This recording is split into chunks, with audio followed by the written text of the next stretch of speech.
What's up, everyone? I am Kaiju no Kami. Cruellica and I. And we are going to be talking about Zenkaiger episode 5.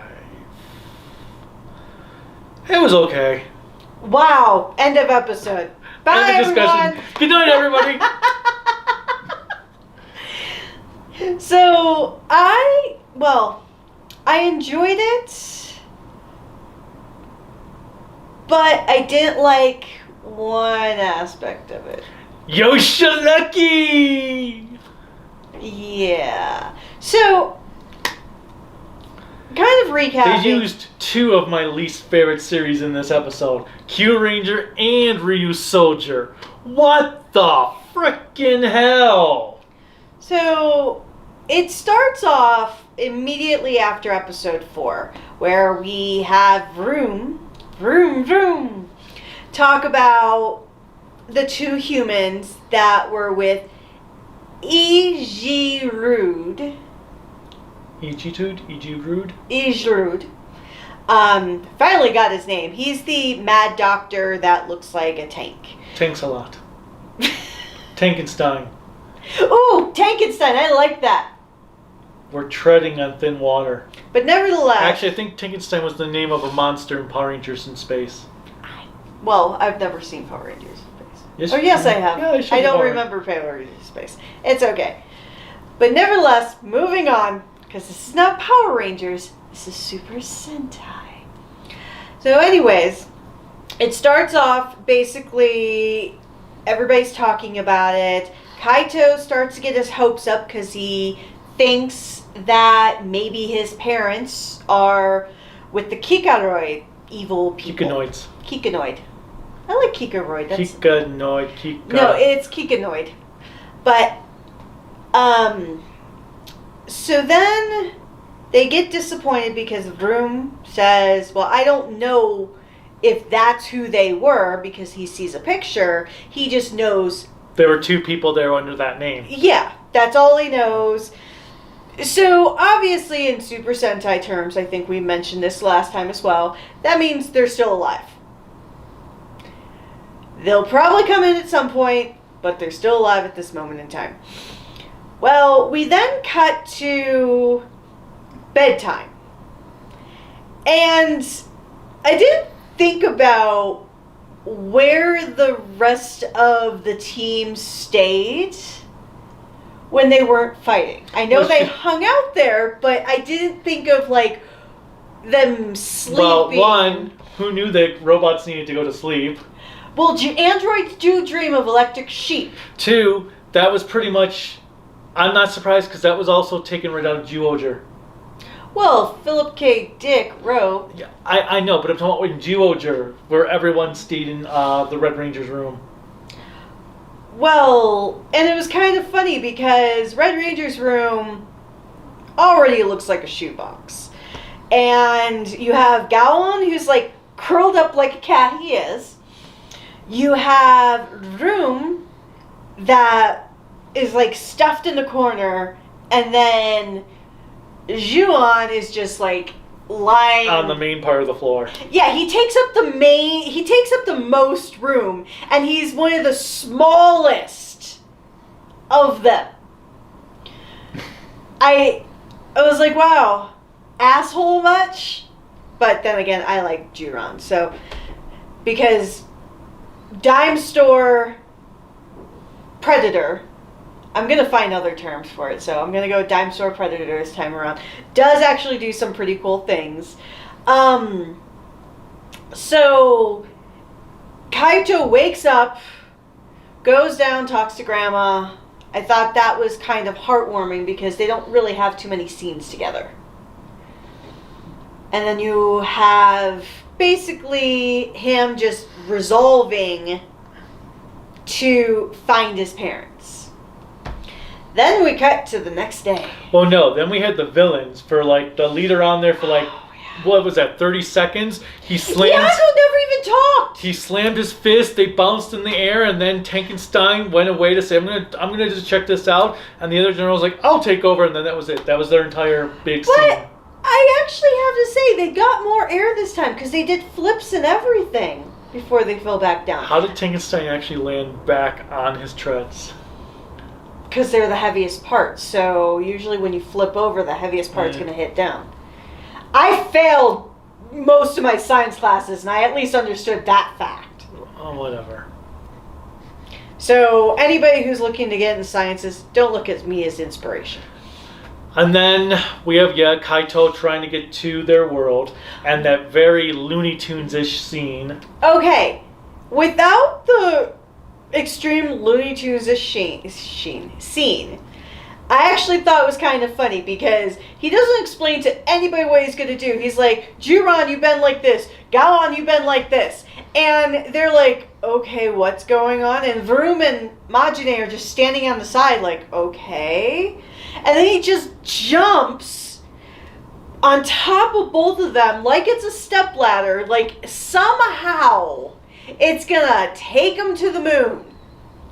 And then, I don't get... This episode had all these unnecessary effects. Like, we had the bird with his water bubble sleep thing, CGI thing in there that was unnecessary. See, I don't mind that one, but seeing Kaito's neck stretched like it was literally, like you said, Looney Tunes, was a little weird because I'm like, that's...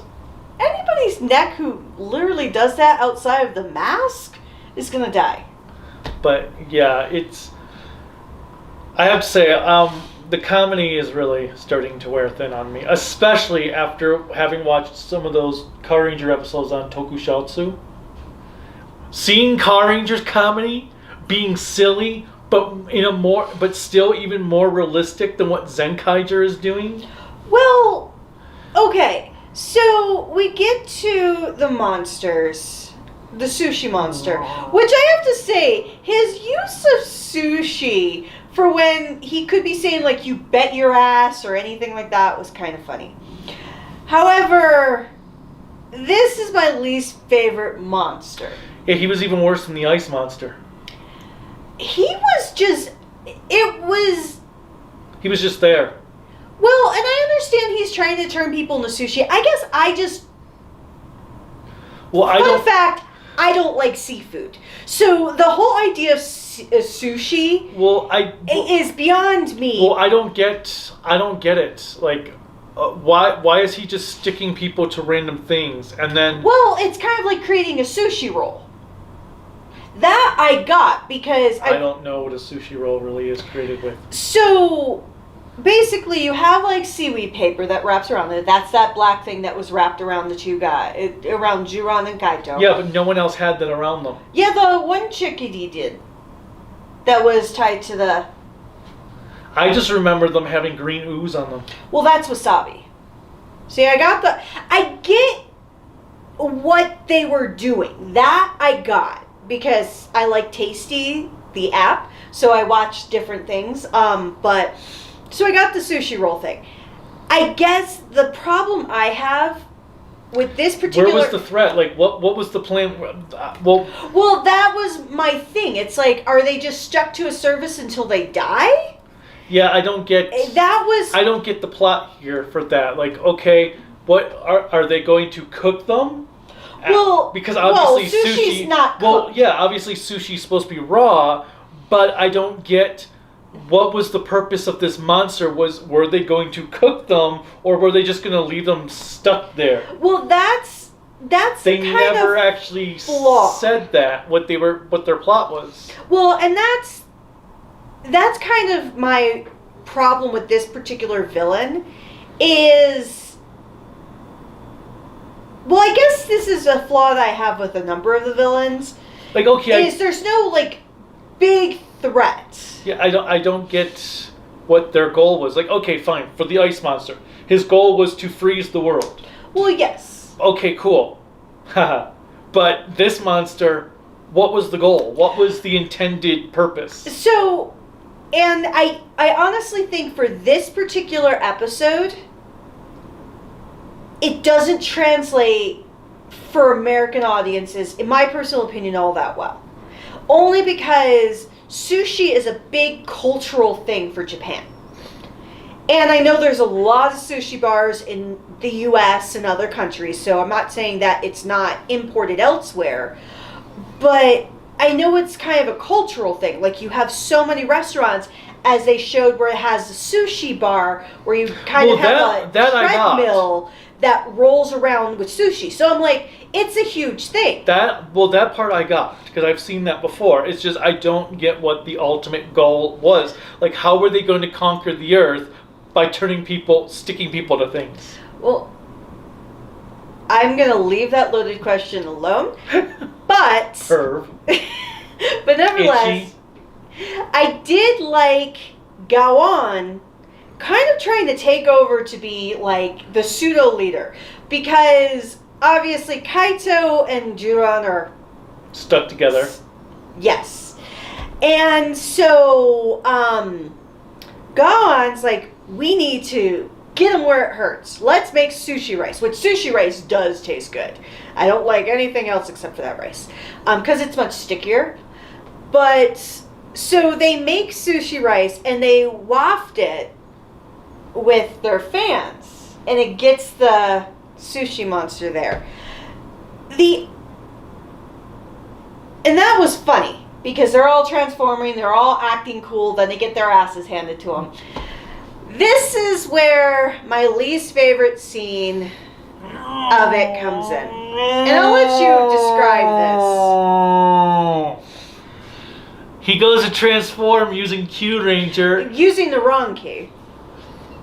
Huh? He accidentally grabbed the wrong key. Yeah, the Q Ranger key, and he's like, oh, nothing happens, and then the hydrant just happens to break, that sends them flying into another place, that bounces them onto another place, that then takes them onto a batch of balloons, that takes them up into the sky, that just happens to go right to where the battle is, and then a cartoon bird comes along and pops all the balloons so they land on top of this monster.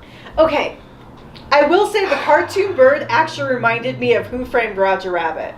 Just the ridiculousness of the animation. But what was with all the cartoony Looney Tunes stuff in this episode? I actually feel like, now that I'm saying it, that they're trying to channel their Who Framed Roger Rabbit. Oh my god, it's even... Now thinking about it, as we're talking about it, compared to watching it, it's even worse. Okay, nevertheless, when they get to there, they're going to transform. And I actually love the transformation sequence of Juran and Kaito, where they're flipping, where they're bouncing around, because they're literally like hopping, because they're connected to each other, so they can flip around to introduce themselves. That was kind of funny. And then when they're fighting, I actually liked how in sync they were. Mm-hmm. I will say the positioning of Kaito's gun when they're going for their final attack and he's rolling it, I was like, that's not an appropriate place to put it. And then they used when the new monster comes, the big one, and he's got them on the sushi thing, and Kaito uses Ryu Soldier. Yes. So, my biggest flaw is they had a low-hanging fruit Sentai series that they could have used. Shinkenger? Yes! All I was thinking... Genta? Use Genta's ability? Yes! All I was thinking the entire episode, when I'm seeing the sushi, is Shinkenger. They had a sushi chef. Why not use the Shinkenger? Well, I'm like, you have the lowest hanging fruit of a Sentai series that literally is perfect for this episode. It was made for this episode. And they use Q Ranger and Real Soldier. I'm like, neither of them. I understand. Neither of them had anything to do with sushi. And I understand that maybe Shinkenger was so obvious of a choice, it was easy to overlook because it literally slaps you in the face with it. But I'm like, why not Shinkenger? There is so much that could be done with Shinkenger. And I will say that it pissed me off so much that I'm thinking if they have another low-hanging fruit episode where they have a series that's literally made for it and they don't use it, I'm going to scream. Okay. I will literally scream. So we'll start that. If that happens again, we'll start the video off with you screaming. That is fine. But you have a series that works. Why did you not use it, Junko? Why? That's because she actually has to be a competent writer for that to happen? I like the name Junko because it's kind of one of my favorite villains. For Danganronpa. But this Junko is frustrating me because, once again, low-hanging fruit. Obvious choice. Yeah, it's... Ugh. Now, am I writing off the series because I don't like this episode?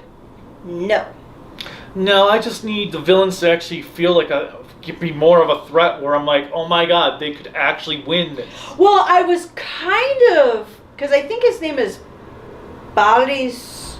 Oh, God. I don't know. The tank dude. Or the... Hold on. Well, he's not treadmill guy. Barashitara. Cannon Boy. We'll go with Cannon Boy. But Barashitara actually rolls off the tongue pretty well. But nevertheless, I liked when they both Kaito and Jiran start fighting Sushi World, and he's like, this is gonna be entertaining, and he starts to sit down. I was like so excited because I'm like, ooh, that could be a badass moment. And then Dime Store Predator, even though I still like Gowon, interrupts him sitting down looking like a badass. How about when Kaito jumped on... Oh, when he did his, like, crab hold? Like, you're going to take me to your base. Oh, you want to infiltrate the enemy? Okay, good luck with them. Oh, I loved it. It's like, sure. And he just walks away. No bleeps given. With Kaito on his back, like, sure. All right, cool. Walks. And then he walks through and Kaito just falls. I'm like... That was funny. So, while we had interruptions... So, also, what did you... The mech battle, I felt forced in. The mech battle, yes. The mech battle did feel forced in, especially because Kaito proved that just with the Rio Soldier Blade, that he could go head-to-head with the monster. Even in large form. Like, what's the point of the mech if Kaito can do this with just his power alone? Mm-hmm. With my power alone. Well, that's the thing. Okay, you wanted to use Real Soldier, but then they didn't even actually... They should have used the Real Soldier power to finish the monster off. Well, I still do like the mechs. They're actually growing on me. I rather have them than their individual forms, to be fair. Except for Majine. I like her form because of the whole dragon. But,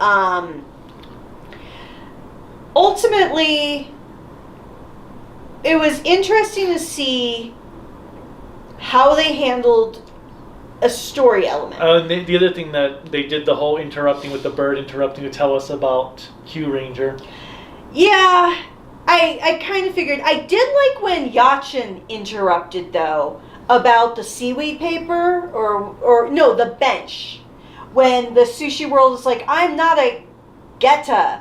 And she interrupts and says, this is a geta, which is the plate that the sushi go on.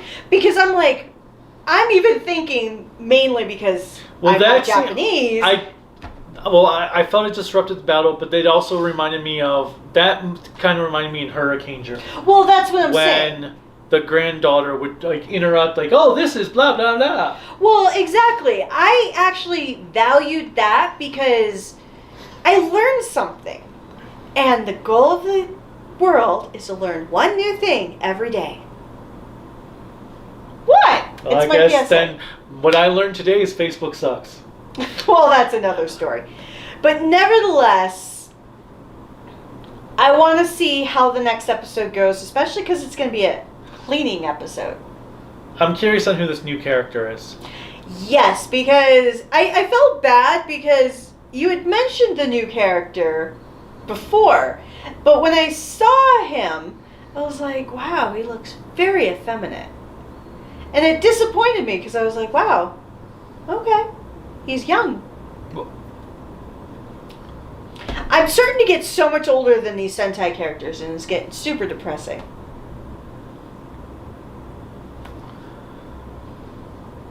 What? I now feel like I'm like a literal cougar. Just think though, show's been on for 46 years now. Think of how the cast from Go Ranger feels. Oh, they must feel bloody ancient by now. Because they'd be in their 60s and 70s. I was going to say probably about their 70s. They're coming up to being as old during the year their show premiered. Okay, that is depressing. However, I think my final thought for the episode is, once again, low-hanging fruit. That's all I'm going to say.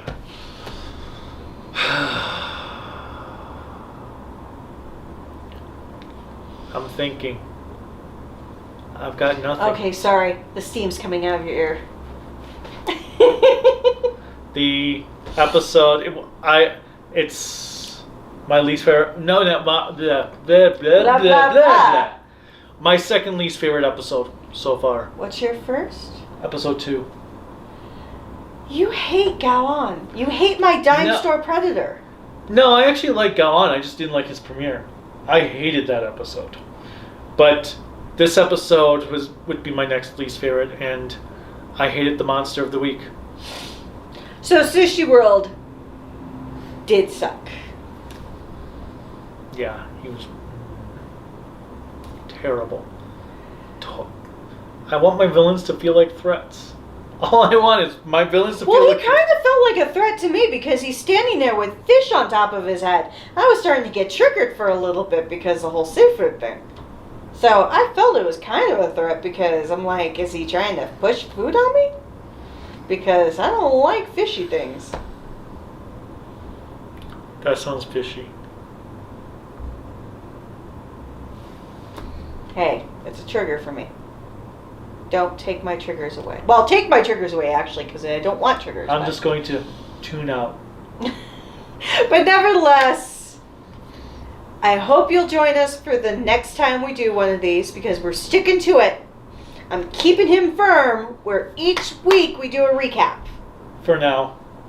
No, we're sticking with it. As long as we actually can watch the episode. We're in it to win it, everyone. That was just dumb. So, what did you think of this episode? Let us know. Click like, subscribe, the bell notification. Anything else that YouTube has you clicking on to support me. You can support us at Patreon, Kaiju no Kami, Instagram, Kaiju no Kami, Twitter, Kaiju no Kami, Discord, Kaiju no Kami, technically Facebook at Kaiju no Kami, but I'll have to have her make all my posts for the time being. Or you can look me up at Cruellica Kane, or Kelly Kane. And... oh yeah, the website, creativitybydesignllc.com. Wow, you're no Jeff Dunham. Jeffa.